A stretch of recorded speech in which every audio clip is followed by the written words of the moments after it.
Okay, so now let's start with the Young's double slit experiment. In short, we will call it YDSE. It was done by Thomas Young in the year 1801. So this Young's double slit experiment is one of the most important experiments that is ever done for finding out the nature of light. So what Young did was that he studied about the interference. So important thing is that to study interference we require two sources of light which are coherent. So it was very difficult or it is very almost impossible to obtain coherent light from two different sources.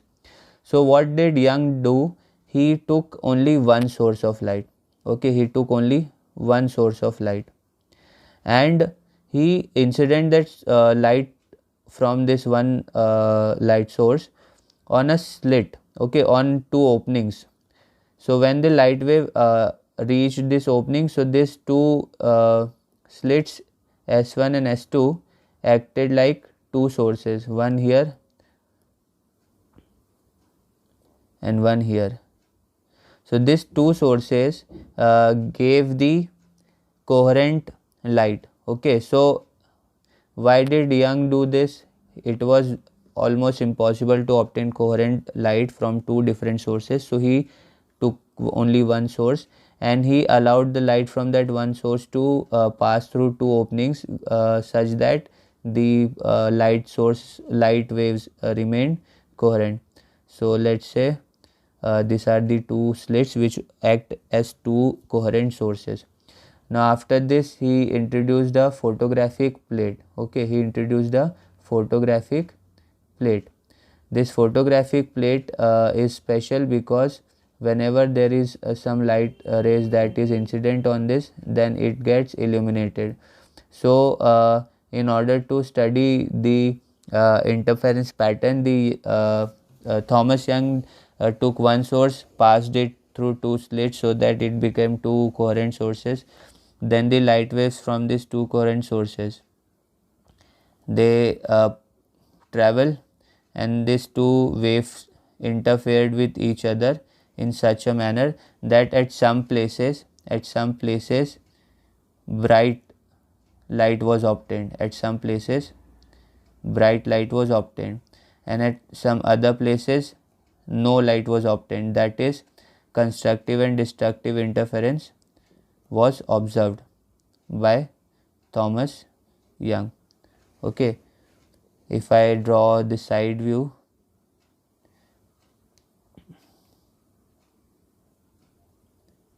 it can be like this, it can be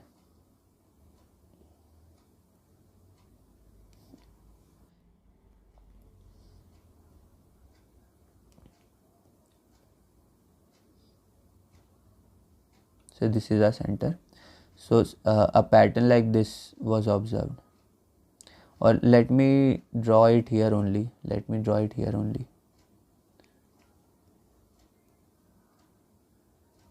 so a pattern like this was observed.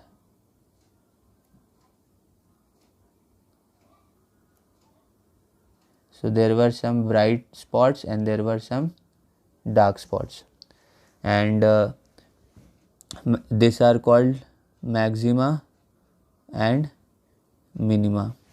So according to Thomas Young, interference pattern was seen like this, and he because of this he proved that light acts as a wave, because this pattern can only be shown by a wave. So now we will try to understand some more things about this experiment. We will try to formulate or derive a few important things like fringe width and all. So for that, let's try to study about this diagram. Let's focus on the things or this apparatus. So first of all, this is our main source. Then these are two slits S1 and S2. The distance between the slits is small d. Okay, this distance is small d. Then this is the photographic plate, and let's say the distance between the center point and a point on which we will be studying about the intensity of light is y. Also this distance, this is d by 2 and this is also d by 2, okay, half distance, and the distance between the photographic plate and the slits is capital D. So these are the things that we have. Now let's say this is our center, this is our one source, this is our another source. So what we are discussing here is that what is the path difference between the light sources which reach the point P when they travel from S1 and S2.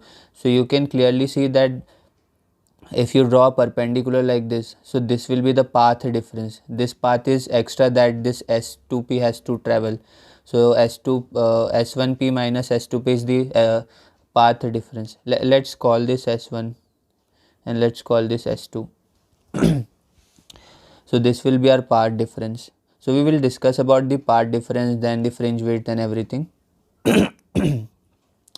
Now one more thing, let's say this angle that this center line makes with point P is theta. Okay, so next let's discuss about path difference. Path difference can be represented by delta. What is the path difference here? The path difference is S1P minus S2P. Okay, the path difference.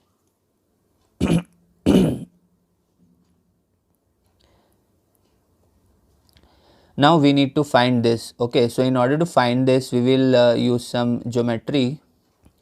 So let's assume this point is E, this point is O, this point is F, and this point is P. Remember this. So now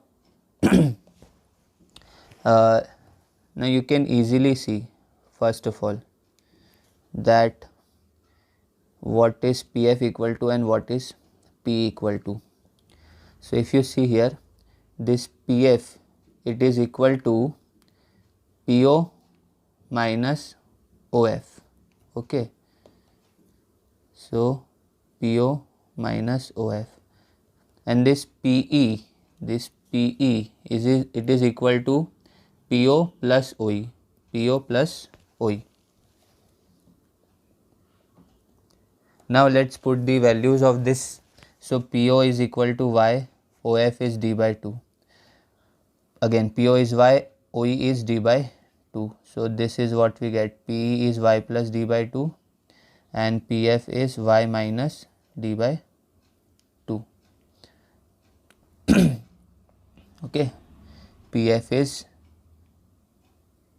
y minus d by 2 and this is y plus d by 2.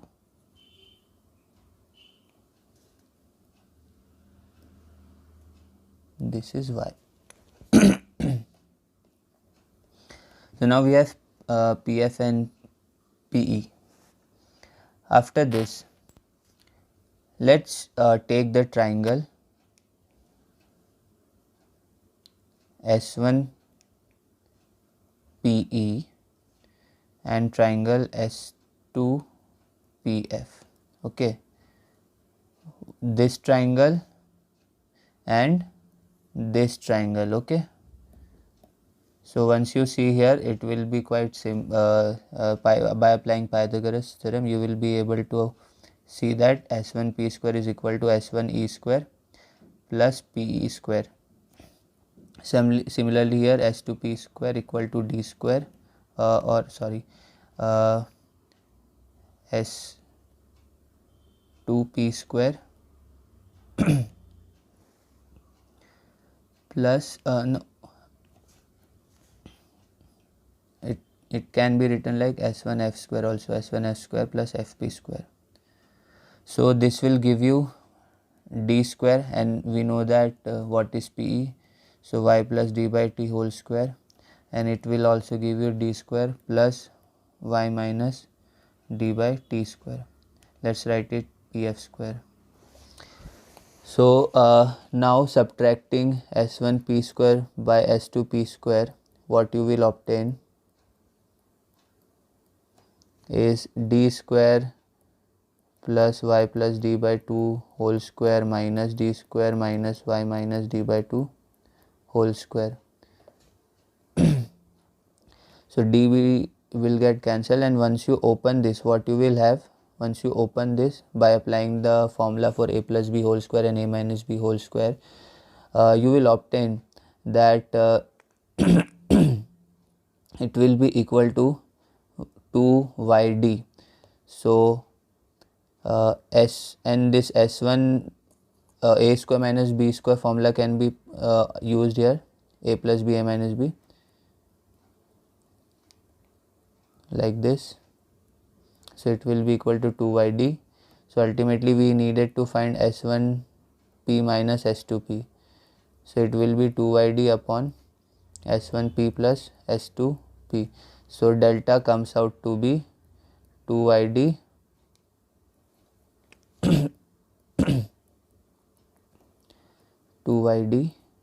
s1 p plus s2 p. So this is our path difference.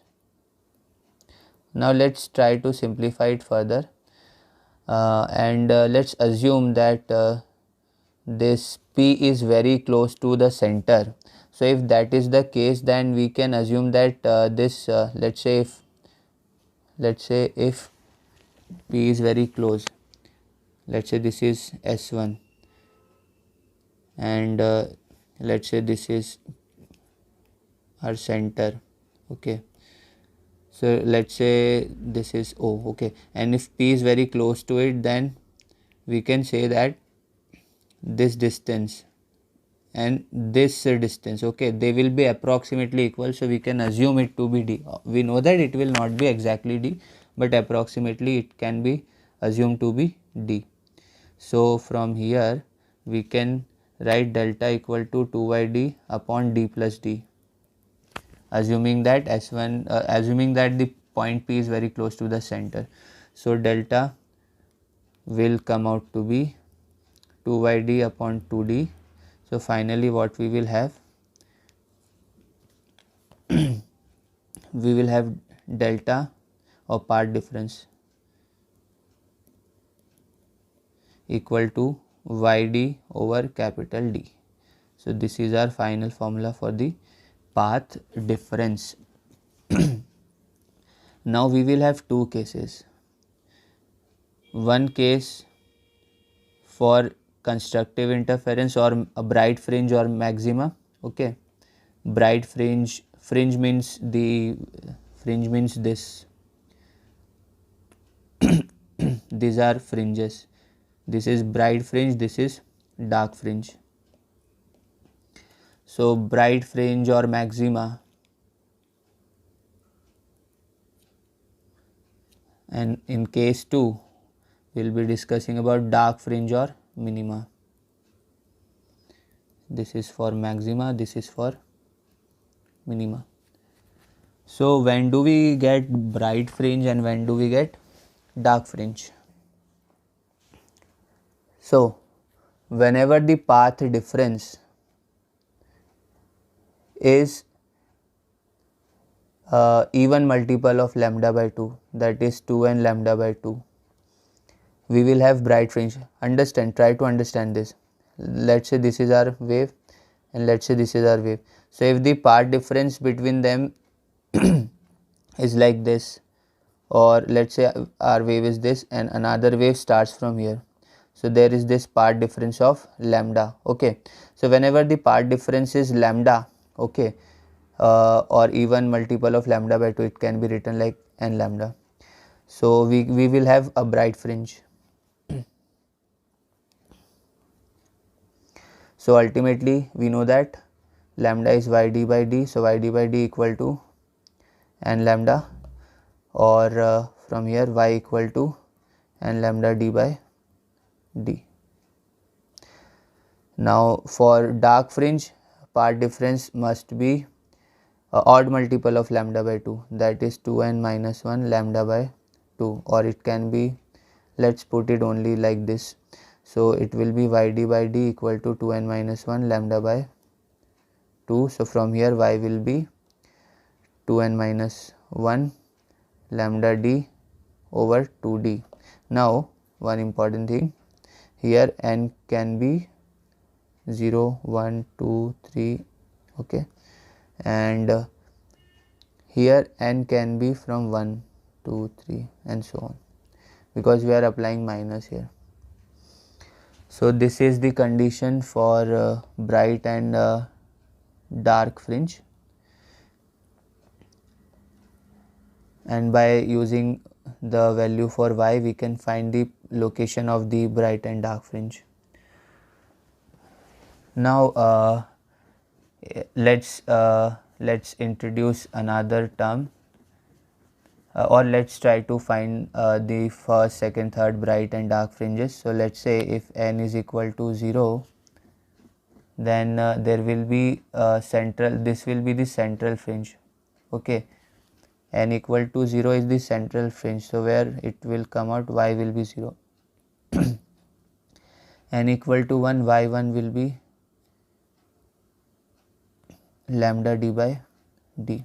N equal to 2, second bright fringe, so y2 equal to 2 lambda d by d. Remember, in interference pattern, this interference pattern, the central part is a bright part, which is called the central maxima.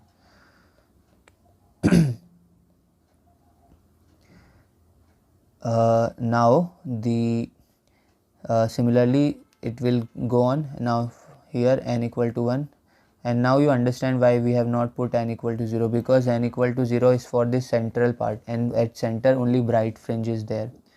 Now n equal to 3, so what we will have, y1 will be, in dark fringe case, let's call this dash so that we do not get confused in them. So let's call this dash. So y1 dash will be equal to lambda d over 2d, this is the first minima.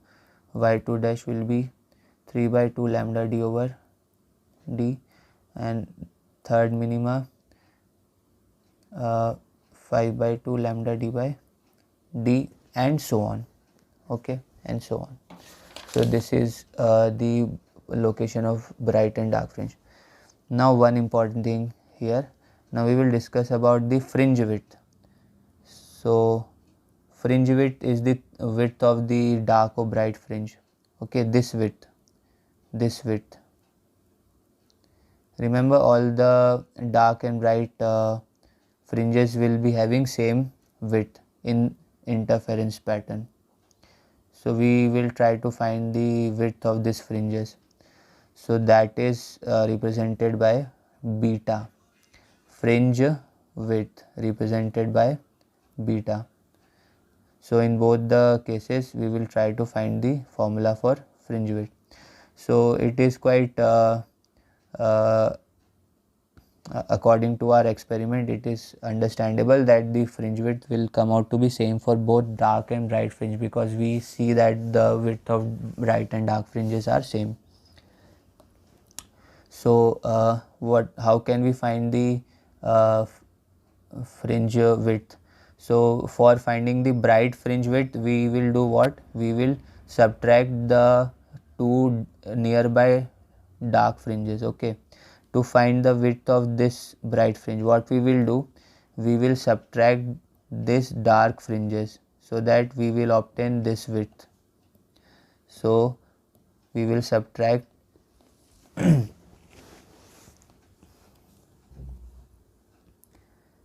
y n dash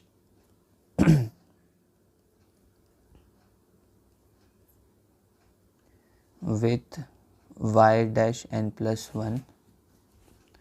After simplification you will find that this will come out to be 2n plus 1 lambda d by 2d. Just put at the place of n, just put n plus 1. So what will be the fringe width? Fringe width will be the difference between the two dark fringes. So it will give us, after simplification, lambda d over 2d, 2n plus 1 minus 2n plus 1. So it will give us beta will be equal to lambda d over d. This will be the fringe width for bright fringe. Now for dark fringe we will need to subtract two bright fringes, okay, the location of two bright fringes. So y1 and lambda d over d and yn plus 1 n plus 1 lambda d over d. So once you need to subtract this, so once you subtract you will obtain something like this, lambda d over d n plus 1 minus n. So beta will come out to be lambda d over small d. So again it was expected the formula for fringe width will come out to be same for both dark and bright fringe, as we know that the width of both dark and bright fringes are same. So this is our result, final result for the fringe width. So this is the Young's double slit experiment in which we studied about the part difference, the fringe width and the bright and location of bright fringe and dark fringes.